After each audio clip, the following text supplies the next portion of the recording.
औज़ुबिल्लाहिमिनश्शैतानिर्रजीम बिस्मिल्लाहिर्रहमानिर्रहीम। शुरू करता हूँ अल्लाह के नाम से जो बहुत ही बड़ा मेहरबान और निहायत रहम करने वाला है। कि मोहम्मद से वफा तूने तो हम तेरे हैं, ये जहाँ चीज़ है क्या लौह कलम तेरे हैं। अस्सलाम वालेकुम viewers, welcome to my YouTube channel GA Rizvi Official. Today our next topic regarding Kanun Shahadat Order, which deals three fundamental aspects of the Kanun Shahadat Order. आज हमने कानून शहादत आर्डर में वो तीन बुनियादी कंसेप्ट फैक्ट एंड इशू और relevant fact को समझना है, क्योंकि जब तक फैक्ट, रेलिवेंट फैक्ट और फैक्ट एंड इशू का पता नहीं चलेगा, पूरी कानून शहादत की जो स्कीम है, जो ऑब्जेक्ट है, वो कभी भी हासिल नहीं हो सकता। जिस तरह हमने अपनी पिछली वीडियो में एविडेंस, जो कि बुनियादी जिस चीज को कानून शहादत डील करता है वो एविडेंस है, तो हमने पिछली वीडियो में एविडेंस को पढ़ा और उसकी टू मेजर काइंड्स जो थी उनको पढ़ा, जो कि थी डॉक्यूमेंट्री एविडेंस और oral evidence. Today our topic is fact, relevant fact और फैक्ट एंड इशू। रेलिवेंट जो आर्टिकल है ये 2 है, 2 है। कल का भी जो लेक्चर था वो आर्टिकल 1 और 2 पर मुनहसर था, जो कि ऑरल और डॉक्यूमेंट्री एविडेंस को डील कर रहा था। आज जो हमारा टॉपिक है, इस टॉपिक को भी आर्टिकल 2 ही डील करता है। और मैं ये बताता चलूं कि आर्टिकल 2 एक ऐसा आर्टिकल है कि जिस भी महकमे का जो भी एग्जाम हो, उसमें आर्टिकल 2 का सवाल लाजमी आता है। और इसी तरह मेरे भाई जो LLB के एग्जाम दे रहे हैं, तो कानून शहादत के पेपर में ये जो आज हम टॉपिक पढ़ रहे हैं, इसके मुतल्लिक सवाल जरूर होता है। इसके मुतल्लिक ना भी तो हो, तो आर्टिकल 2 एक ऐसा बुनियादी आर्टिकल है जिससे मुतल्लिक कोई ना कोई सवाल हर पर्चे में मौजूद होता है, चाहे वो लॉन्ग क्वेश्चन हो, मल्टीपल चॉइस क्वेश्चन हो या शॉर्ट क्वेश्चन हो। तो आइए अपने टॉपिक की तरफ चलते हैं, जो कि आर्टिकल 2 है, कानून शहादत order 1984।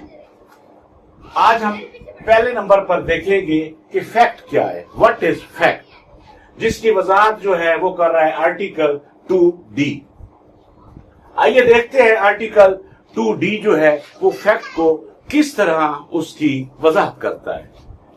Anything, state of thing और रिलेशन ऑफ थिंग, तीन चीजें हमने देखी, anything, state of thing and relation of thing. Capable of being perceived by the senses, कि जिनको हम अपनी जो हमारी 5 हवासे खमसा हैं, ये जो सेंसेस लफ्ज इस्तेमाल हुआ है, परसीव्ड बाय सेंसेस, ये हमारी सेंसेस वही हवासे खमसा वाली हैं जो हमारी 5 बुनियादी हिस्से हैं। देखने की हिस्स है, चखने की हिस्स है, सूंघने की हिस्स है और इसी तरह सुनने की हिस्स है।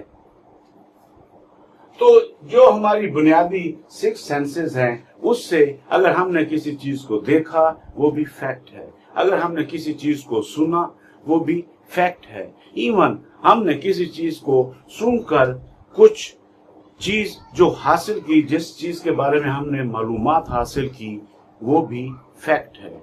क्योंकि इसी आर्टिकल का जो दूसरा आर्टिकल है, उसमें हम ये देखेंगे कि उसमें मेंटल कंडीशन भी जो है वो भी एक फैक्ट है, कि इंसान किसी चीज को अगर चखता है, चख कर उसके अंदर जो फीलिंग्स पैदा होती हैं वो भी फैक्ट है। तो इस तरह हमने ये देखा कि ये आर्टिकल 2D जो है ये हमें समझा रहा है कि फैक्ट है क्या, क्योंकि जब तक फैक्ट एंड इशू और रेलिवेंट फैक्ट का पता नहीं होगा, जो आज का हमारा ये टॉपिक है, और मुख्तसर हमने इस टॉपिक में फैक्ट एंड इशू और रेलिवेंट फैक्ट को कवर करने की कोशिश करनी है तमाम एस्पेक्ट्स के हवाले से। तो हम बात कर रहे थे आर्टिकल 2D की, उसमें ये कहता है कि दूसरी उसकी क्लॉज है any mental condition of which any person is conscious. जिस तरह मैंने पहले कहा कि इंसान अगर किसी चीज को देखकर कुछ महसूस करता है या किसी चीज को सुनकर जो महसूस करता है या चख कर या सुनकर जो फीलिंग उसके अंदर जो उसके मेंटल कंडीशन में पैदा होती हैं, वो उसकी जो मेंटल कंडीशन है, वो जो उसकी ज़हनी हालत है, वो भी एक फैक्ट है। तो हमने ये देखा कि फैक्ट बुनियादी तौर पर वो तमाम चीजें हैं जो हम अपनी हवास खमसा के जरिए जिनको देख सकते हैं, सुन सकते हैं, चख सकते हैं, महसूस कर सकते हैं, वो तमाम फैक्ट है। तो आइए हम इससे अगला अपना रेलिवेंट फैक्ट को देखते हैं कि रेलिवेंट फैक्ट क्या होता है। इसमें इसको भी आर्टिकल 2 की सब क्लास 2 डील कर रही है ऑफ कानून शहादत order 1984। One fact is said to be connected with other in any of the ways referred to in the provisions of this order 1984 के वो जो इधर बता दी गई हैं या कानून शहादत का जो नेक्स्ट चैप्टर आएगा रेलिवेंसी ऑफ फैक्ट्स का, जो उसमें बना दिए गए हैं फैक्ट्स जिनके बारे में बात की गई है, तो वो भी रेलिवेंट फैक्ट कहलाएंगे। One fact is said to be connected, जब एक फैक्ट किसी दूसरे फैक्ट के साथ कनेक्टेड होगा तो उसको रेलिवेंट फैक्ट कहेंगे। इसको हम अपनी आसान उर्दू में मिसाल में मैं आपको समझाऊंगा आखिर में इन तीनों कंसेप्ट को पढ़ने के बाद कि फैक्ट जो मिसाल ऐसी है जो अगर आप उसको आज अपने ज़हन में बिठा लें तो आपको फैक्ट एंड इशू और रेलिवेंट फैक्ट का जो एक बुनियादी मैंडेट है वो कभी नहीं भूलेगा। Relating to the relevancy of the facts, जिस तरह मैंने कहा कि आगे हम रेलिवेंसी ऑफ फैक्ट्स का जब चैप्टर पढ़ेंगे कानून शहादत ऑर्डर की सीरीज में अगली वीडियो में इंशाअल्लाह, तो उसमें हम ये देखेंगे कि one fact is said to be connected with other in any of the ways refer to in the provisions of this order in the chapter of relevancy of facts. तो सिंपली मैं आपको ये बता दूं कि रेलिवेंट जब एक fact किसी दूसरे के साथ कनेक्टेड होता है वो इंडिपेंडेंट नहीं होता, बल्कि एक फैक्ट जब किसी दूसरे फैक्ट पर डिपेंडेंट होता है तो उसको कनेक्टेड फैक्ट्स कहते हैं, रेलिवेंट फैक्ट कहते हैं। तो आइए लास्ट का जो हमारा आज का कंसेप्ट है वो है फैक्ट इन इशू। ये बहुत अहम है क्योंकि ये इस पूरे कंसेप्ट की जो जान है वो इसी में है। फैक्ट एंड इशू जिसको आर्टिकल 2 की क्लास 3 डील कर रही है कि fact and issue includes any fact from which either by itself or in connection with other facts, the existence, non-existence, nature or extent of any right, liability, इसमें जो existence, non-existence, nature, extent of any right, liability, disability, asserted or denied in any suit और proceedings necessary follows. ये जरा मुश्किल definition है fact and issue की, लेकिन simply मैं आपको ये बताता चलूं कि जो एक ऐसा फैक्ट जो कि कोई राइट को एस्टैब्लिश करता है या किसी लायबिलिटी को असर्ट करता है या डिनाइड करता है, इसी तरह किसी फैक्ट के होने या ना होने के बारे में मालूमात फराहम करता है, क्योंकि एग्जिस्टेंस और नॉन एग्जिस्टेंस की बात हुई है। इसी तरह उसकी नेचर, उसकी जो हालत है और उसकी जो एक्सटेंट है कि किस हद तक वो बात सच्ची है या झूठी है।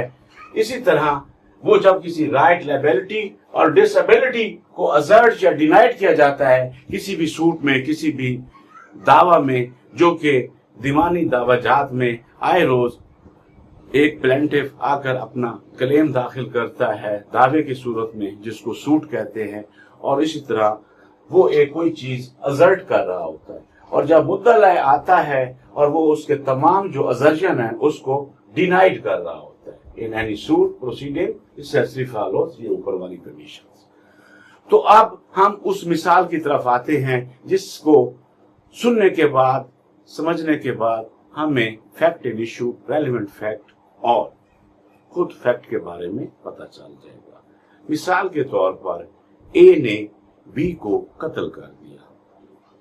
یہ ایک فیکٹ اینڈ ایشو ہے کہ کیا اے نے بی کو قتل کیا یا نہیں. یہ فیکٹ اینڈ ایشو ہے. اب ایٹ دا ٹائم آف جب اے بی کے گھر جا رہا تھا تو اس کے ہاتھ میں چھری تھی. کسی نے دیکھا کہ جب وہ بی کے گھر داخل ہوا جس کی تھوڑی دیر بعد اس نے بی کو قتل کر دیا اور چھری سے قتل کیا تو وہ چھری اس کے ہاتھ میں تھی. جب اس نے دیکھا لوگوں نے اس کے جاتے ہوئے جب اس کے ہاتھ میں وہ چھری جو تھی دیٹس ریلیونٹ فیکٹ تھا. وہ اس کے ساتھ کنیکٹڈ فیکٹ ہے. اسی طرح جب وہ قتل کر کے باہر نکلا تو باہر نکلتے ہی وہ ایک آٹو رکشہ اس نے لیا جس میں بیٹھ کر وہ اسی خنجر کو اپنے رومال کے ساتھ اس نے صاف کیا اور اس کے بعد اس کو جیب میں ڈال لیا. یہ لکشی والے نے جب دیکھا تو یہ اس کا دوسرا کنیکٹڈ فیکٹ ہے جو کہ ریلیونٹ فیکٹ ہے. تو اس میں ہم نے فیکٹ کو بھی سمجھا, ریلیونٹ فیکٹ کو سمجھا اور فیکٹ اینڈ ایشو کو بھی سمجھا.